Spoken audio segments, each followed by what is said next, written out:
So this is the segment. This is episode 2. Oh shit, my cord just came up. Oh, okay.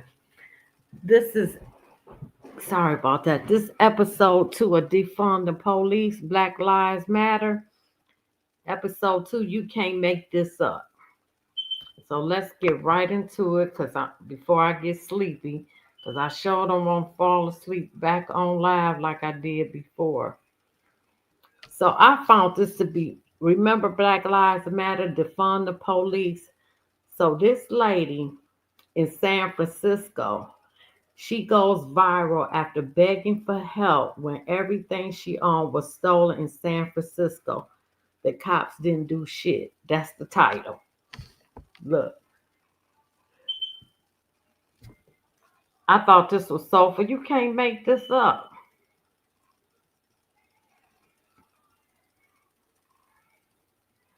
When thieves made off with Darcy Bell's rented U-Haul truck in San Francisco, because you know if you leave anything out in San Francisco, they stealing everything. Woman put out a call for help on X. If you see a 26-foot U-Haul truck with the Arizona plate AL50003, would you let me know? Because it had like everything I own in it. The post went viral, but not for the reason she hoped for. Bell spent years posting left-wing defund the police views, and users across the site blasted and mocked the activists. Anti-police activists begged the police to help, jeered the X account Bay State of Mind, which comments on San Francisco Bay Area politics.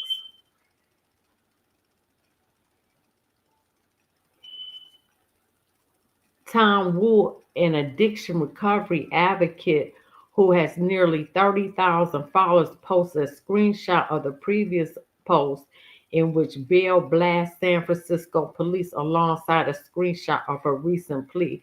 Shoot, Chaser, the caption reads. This is her. This is the lady. I thought this was hilarious. Bell, who goes by Jarquez Cousteau on X with a bio saying will respond to all bad faith arguments with ad hominem attacks, returning fire. Mere hours after she filed a police report, after she wants to defund the police, she blasted the police for not immediately locating her stolen possessions. I haven't found my shit. The cops didn't do shit. U-Haul made me file a fucking police report, she told the Post. There's cameras all over the city. They haven't done shit. I just want my stuff back. But you want to defund the police. Anti-activist begs the police to help her find her stolen stuff. And she got blasted on X. To those accusing her of hypocrisy, she insisted she literally never called the cops and is reposting more calls to defund law enforcement for good measure. U-Haul urged her to alert authorities to the theft of his truck. Please be sure to contact us back to provide the police report to the Equipment Recovery Department, the company's customer support advocate urged. As for her critics, she sneered at them. Look at these good Christian victim activists celebrating my kids losing their belongings. She fired at the haters in general. I thought that was hilarious. But you want to defund the police and then you get mad? Because they don't respond. San Francisco is, if you steal anything in California under $1,000, so they just passed that Prop 36, and that was like a month or two ago. You got away with it. They wasn't trying to find that U-Haul for you, and you want to defund the police, and then you want their help. Come on now. I thought that shit was so funny. And then this the last thing I'm gonna do is here go another one. Here go another black defund the police. Here we go. Please allow me to introduce the council member for Ward 8, Councilman Trayon White Sr. We are in a war zone. And those who have not been affected by it directly You will be directly or indirectly if we don't do something now. Bad things happen when good people do nothing. And we have a lot of great residents in our community wanting to do something. But our government has to step up. Our police department has to step up. A few moments later. Get some more breaking news out of the district's story cut before we came on the air.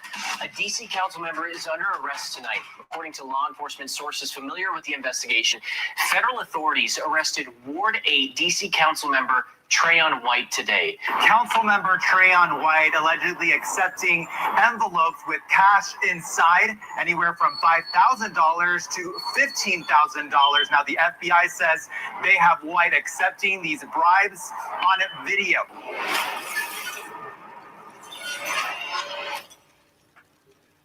This is Trayon White Sr. He's a member of the D.C. City Council. This is Nate, the lawyer. Ward 8. He assumed office in 2017. Now, back in 2021, Trayon ran for mayor of D.C. with the New York Post writing, Farrakhan-loving politician who said Jews control the weather, running for D.C. mayor.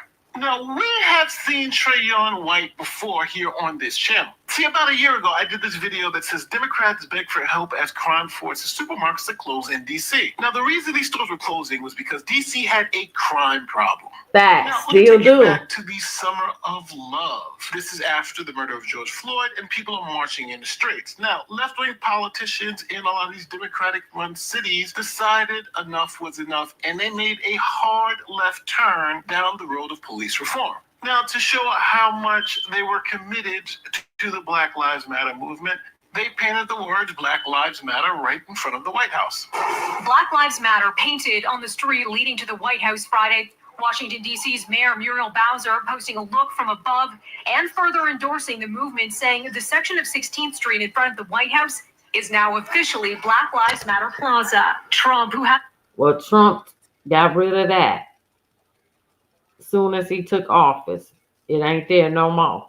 Urged some state leaders to call in the National Guard to, quote, dominate the streets, evoking Floyd's name Friday at an event touting positive job numbers. Hopefully George is looking down right now and saying there's a great thing that's happening for our country. There's a great day for him. It's a great day for everybody. George Floyd's last words, I can't breathe. I can't breathe. Have echoed all across this nation and quite frankly around the world. For the president to try to put any other words in the mouths of George Floyd, I frankly think is despicable. So now D.C. is run by Democrats, and Democrats were all in for BLM. So they decided to essentially defund their police department in a very unique way. Just don't hire any new police officers. This meant police staffing was going to go to its lowest levels in a generation. We're back now with... So you got the Black Lives activists in San Francisco begging the police to find her stolen U-Haul with all her belongings, who want to defund the police, and you got one in D.C. taking bribes. Admission from DC's police chief. He told us the city's police department hasn't been this small in nearly 50 years, and it comes at a time when even the mayor admits fear of violent crime is high. The department has had fewer than 3,400 members since December. 430 fewer officers now than we did in 2019, and likely the lowest number of officers since at least the 1970s. It will take more than a decade to reach 3,800 sworn officers if we are able to sustain even modest net gains in staffing each year. Think about that. Fewer officers than in the 1970s. All of this coming at a council hearing today. Now, a quick word from our sponsor, Indochino. Happy New Year, everybody. And with the new year comes new opportunities. And well, let me go past These that. leaders are now sounding the alarm over a much different crisis on the streets. Violent crime jumped 37% from last year, according to the D.C. Metropolitan Police Department. Homicide is up 28%, with robbery up an alarming, get this, 60%. Now, a city council member is calling for the National Guard to help restore order. We are in a war zone. And those who have not been affected by it directly, you will be directly or indirectly if we don't do something now. Bad things happen when good people do nothing. And we have a lot of great residents in our community wanting to do something. But our government has to step up, our police department has to step up, and our residents have to step up. So you've lived in DC for how long? A little over 3 years. Okay. So have you seen a big change in homelessness and carjackings and crime and things like this? Our crime is up, I want to say at least 30% since the time I moved in, just since the time I moved in. The fact is that crime here has exploded. People do not feel safe. I have a bullet hole through my living room. Don't worry, it wasn't meant for me. It was there when I moved in. Yeah, I hear Now, this is where Trayon comes in again. See, because of the crime explosion, stores started closing en masse. You can't keep stores open if people just steal stuff and there's no consequences. Now, when all the stores that are selling all of us our food and clothing just disappear, then it becomes extremely hard to live. We're not farmers. We need to buy the stuff that we need to survive. A D.C. council member is sounding the alarm tonight over the wide-reaching impact of crime. Ward 8 council member Trayon White today said if rampant shoplifting continues, the Giant on Alabama Avenue in Southeast may be forced to close its doors. News 4's Mauricio Casillas looks into what this would mean for food insecurity in the district and what's being done to keep that store open. We're gonna work with John to keep this open. A call to action to save an oasis of sorts in what is otherwise a food desert in Southeast DC. Taking from your store is really taking from yourself. Councilmember Trayon White says he's met with management and Giant who tell him they lost hundreds of thousands of dollars due to shoplifting in this store alone. We know it's tough times, and we know the price of food has skyrocketed in the last 3 years. That's right, yeah. But we cannot afford to hurt ourselves by constantly taking from the store, because that means that everybody is going to be without a place to eat. So Trayon White was sounding the alarm. We need help. We need the National Guard. We need more police. This nonsense that is going on here in D.C. needs to stop. The Democrats here are just crazy. But Trayon had his own problems. See, the FBI was investigating him for bribery. The FBI, they say that they actually captured cash payments and secret meetings, and their evidence, it shows a city councilman promising to deliver multi-million-dollar city contracts to the man handing him envelopes stuffed with cash. Federal investigators say this is D.C. council member Trayon White, captured on camera taking envelope after envelope of cash bribes. The councilman thought he was dealing with a trusted ally. Instead, the FBI and U.S. attorneys say he was trading his influence for cash with an FBI informant. Lost words with this one, man. White has been railing against crime since he was on the school board. Taking from your store is really taking from yourself. The FBI began documenting his alleged crime in June. On June 26, 2024, Councilman White thinks he's meeting a business owner interested in government contracts. The man is an FBI informant. He records as Councilman White takes an envelope stuffed with $15,000 cash. The full video and audio haven't been made public yet, but the indictment transcribes the conversation. Councilman White tells the business owner, "So you're trying to get an idea where they're going to go with the contracts." In the following weeks, White allegedly began putting pressure on D.C. government employees, telling them to re-up contracts for violence intervention with the informant's companies. The men met again on July 17th. The FBI says agents caught White again on camera, this time taking an envelope filled with $5,000. The audio transcript reads, "That's for making sure you reach out to government employee 3 and government employee 4. The councilman responds, "I'm on top of that. You know me. I'm already moving." On July 24th, the FBI says White began naming his price. "Can you bring 10? He texted the informant. They met the next day where White accepted an envelope filled with $10,000. The FBI also claims its agents recorded the councilman describing how he'd use political leverage to secure the informant's contracts. "I have great weight when it comes to violence and work on that council," the transcript reads. The indictment says White pressured a government employee to secure contracts or he'd pull his support for their confirmation. The allegations go beyond what the feds say they saw the councilman put in his pocket or record him saying. According to the indictment, White exchanged his influence for $156,000 in total payments going back years. The transcript suggests he planned to expand the scheme once he was reelected in November. Friday, a D.C. judge signed the councilman's arrest warrant. He was arrested over the weekend and started the work week being arraigned for bribery. So as you can see from the evidence, they got pictures, they got audio, video, him taking money, conversations. The person he was getting kickbacks from was an FBI informant working with the feds. So it seems like this is a open and shut case. Now, obviously, he's innocent until proven guilty in a court of law, but there's another little hitch to this story. See, when he was arrested, he was in the middle of his re-election campaign. So, do you think the good people of D.C. are going to re-elect a councilman who's been caught on camera taking bribes? Well, what do you think happened? Check it out. Excited, man, that the people of Ward 8 came out in the tens of thousands to vote and support me. You know, I'm going through a lot of controversy, but the people have spoken. Wow, we are the dumbest niggas ever. Wow. And they showed up today. I've been serving and working in the trenches, breaking bridges for people, and they came out today to support me, so I'm excited today. So now you got a problem. The D.C. City Council's like, yo, how could they let this guy come back in after catching him on camera taking cash in hand from the feds? This makes no sense. So the D.C. Council did their own investigation, looked at the allegations and said, well, listen, it seems to be overwhelming that there's enough here to allege that he's guilty of these crimes. So the D.C. Council said, we're going to expel him. I'm encouraged this morning, but I know the council has a job, and I respect that as a member of the council. White is facing a federal indictment charged with taking a bribe to influence government contracts. Prosecutors have photos, they say, show the council member accepting the cash bribes. An independent investigation authorized by the council concluded White did violate the law and council code. Today, White's colleagues said the council should vote to expel him. To recommend to the council that Mr. Trayon White be expelled from the council pursuant to the council's rules.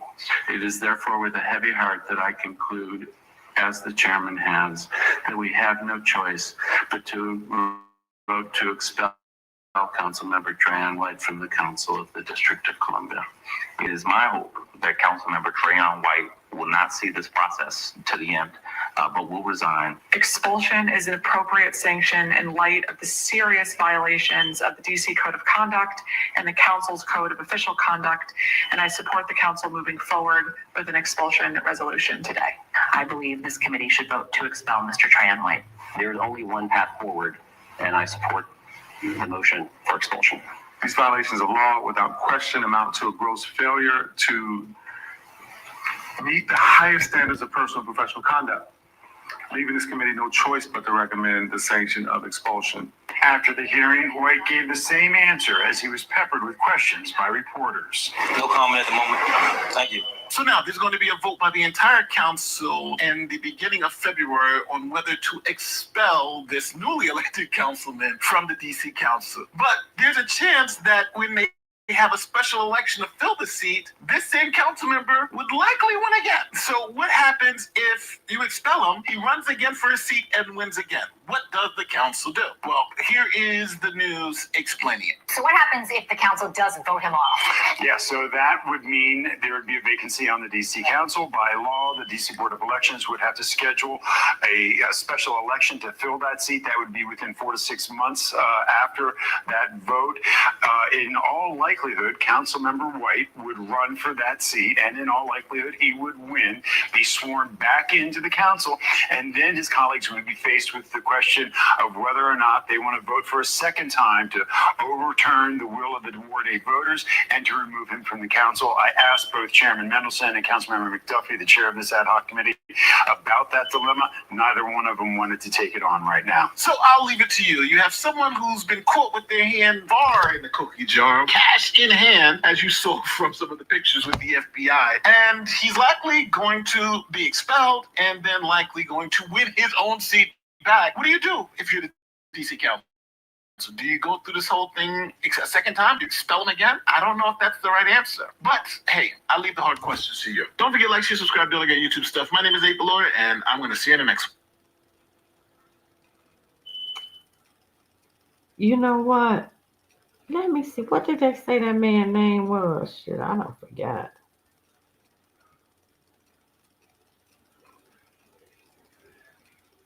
What happened to him? Oh shit, my battery low. Oh shit. Let me see what happened to him.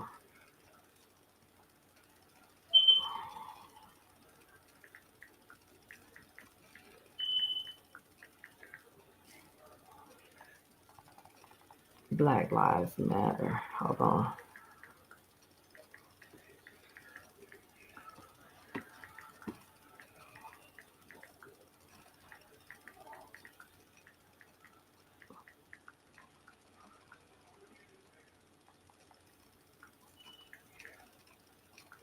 Let me see what happened to him. Yep, there you go. Trayon White was arrested on federal bribery charges, expelled from the council February 2025. He is accused of accepting $156,000 in bribes in exchange for using his position to influence city contracts. White pleaded not guilty of those charges. Let me see.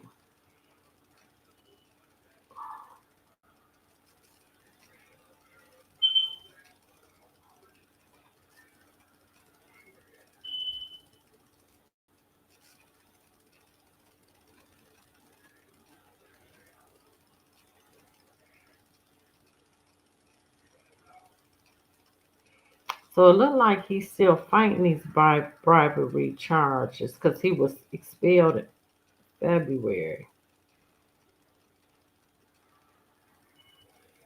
Yep, so he's still fighting those federal charges. Like, share, subscribe, leave a comment. I appreciate